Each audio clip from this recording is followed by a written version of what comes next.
So mga kabayan, dito tayo sa may Barangay Pangpang, Purok Size B, gilid ng sapa. Kung makikita nyo mga kabay, pamilyar nyo itong lugar na to. Ngayon balikan natin yung nangyari doon na dalagitang bata, sinunog yung katawan, saka parang hinati-hati na yun yung hinati-hati na yung mga parting katawan niya at sinunog. Ayan na. Kung naririnig yung mga kabay, andyan na yung mga rumespond din na mga kapulisan natin. So kanina pa pala yan. Siguro wala pang suko.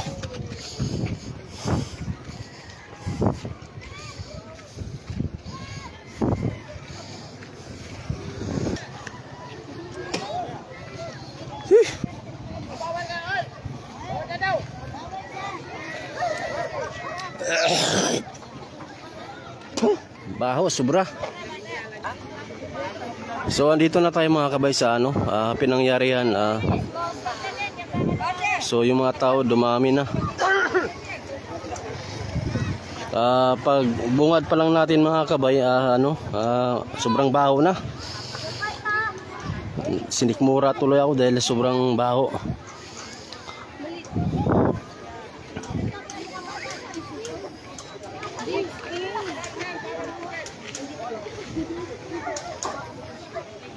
Itong puno na yan mga kabay, andyan yung katawan ng bata, dalagita, yung may kulay na yellow na police line, do not cross. Tapos andun yung mga kapulisan natin. So siguro ay nantay pa yung suko. Baho talaga, hindi masikmura. Mas mura yung baho.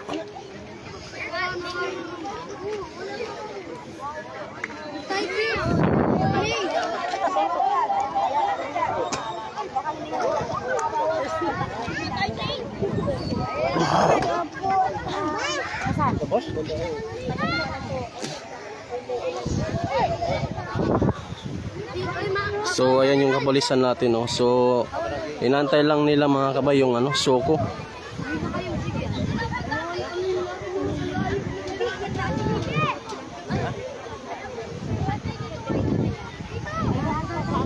Kung makikita nyo at mapapansin nyo mga kabay, itong puno na yan, andyan yung katawan ng bata. So dalagita pala ito. So yung katawan niya hinati-hati, tapos sinunog. So yung parting paa niya hindi na susunog, kaya siguro pinamadali itong ng pangyayaring ito.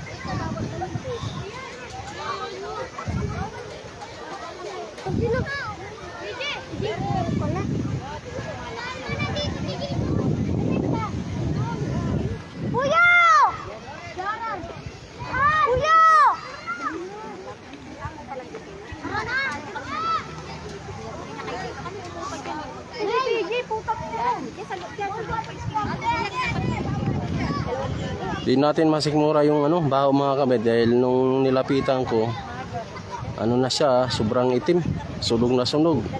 Yung parting katawan niya, yung may paa niya, hindi na susunog, pero sobrang baho.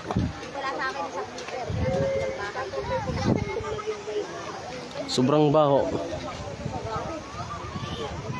So sa hindi pa nakakaalam, nandito tayo sa gilid ng sapa ngayon sa Barangay Pangpang, Purok Size B.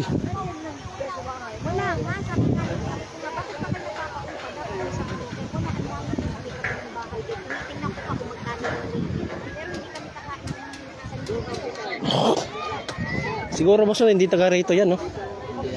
Kasi walang nagki-claim na magulang, di ba? Malamang tinapon niya, no? Ano daw, babae? Oh, babae daw. Dalagita yan, no? Malamang ginahasa yan, no? Ginahasa nga yan mga kabay. Ayon sa mga tao nandito, ginahasa daw nila. Ginahasa. daw yung ano, dalagita. Wala na tayo may tutulong dyan.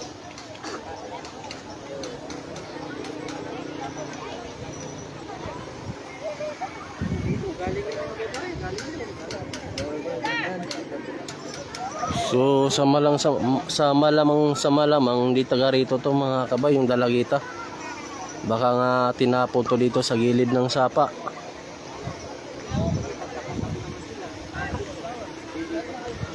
Nandyan lang yung katawan mga kabay sa baba ng gilid o sa may puno na yan na may kulay yellow na police line do not cross. Kaya tayo mga kabay, ingatan natin yung mga anak natin, huwag na natin palabasin pagdating ng gabi. Uli na yung magtatambay dito. Oh, dapat may curfew dapat, di ba? Ulihin kung sino makita, ikukulong talaga nila. Kasi minumura nga ng mga bilatin nyo yung mga nagro-robbing dito. Ah, matitigas mga ulo mga yun. Sira ulo, pinagmumura nyo ah. Nakatulong na nga sa mamamayan natin, tapos minumura pa nila. Ayan, may ginagawang parang higaan. Yun ang pinasa. Parang ginawa nilang tambayan, no? Sige, kumala ka pa. Ano mo yung nangyari doon?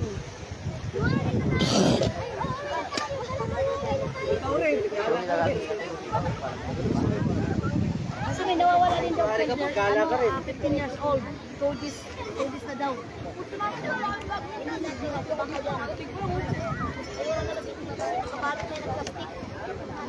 Parang kung dito lang yan, mismo dito lang, taga ano, na ano na sa barangay na, ano na,